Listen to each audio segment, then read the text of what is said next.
Free, free Palestine! Say free, free Palestine! Free, free Palestine! Free, free Palestine! Free, free Palestine! If you're feeling good, you got it. You came out today, say free, free Gaza! Free, free Gaza! The next speaker I would like to call is an organizer with the Answer Coalition, based here in New York for over 10 years, serving the causes of justice around the globe. Please join me in welcoming Brother Ben Becker. Free, free Palestine! Long live Palestine!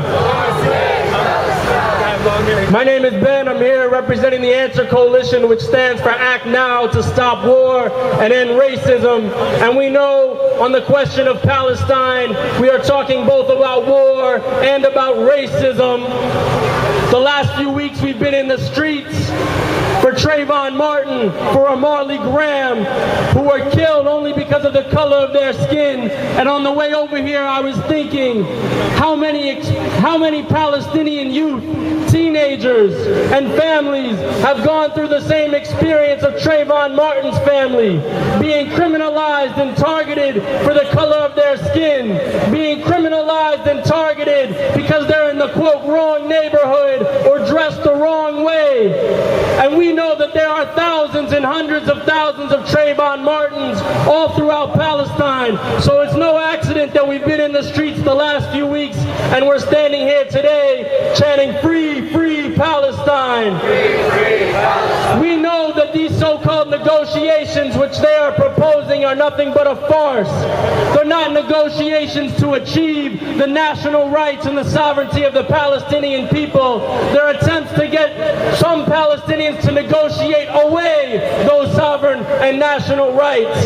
We know that as people in this country, we have a special responsibility, an obligation to stand up today, because it is the U.S. government, to the tune of millions of dollars every single day. It is the U.S. government with full diplomatic, military, and political support that allows the apartheid regime of Israel to continue. Without that support, Israel could not last a single day. But just because there is no hope in these negotiations does not mean that there is no hope.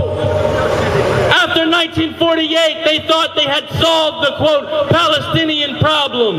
They thought they had solved it forever by expelling millions of people. After 1967, they thought they had solved it by conquering Jerusalem. After 1982, it was the expulsion of the Palestinian people from Lebanon. After 1970, it was Black September.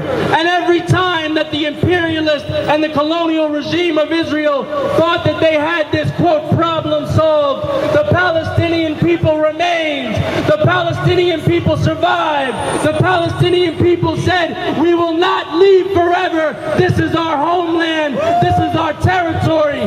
We will not go quietly. So we know that there is hope, because the Palestinian people refuse to negotiate away their right to return. They refuse to negotiate away their capital. They refuse to negotiate away their self-determination. And that is why all justice-loving people all around the world, when they come to struggle against colonialism and imperialism, they proudly raise up the Palestinian flag. That's true in Venezuela. That's true in Greece. That's true in East Asia, in Korea, in Japan, and that's true here today in the United States. Long live Palestine! Long live Palestine! Gaza, Gaza, don't you cry! Gaza, Gaza, don't you cry! Palestine will never die! Palestine will never die! Say free, free Palestine! Free, free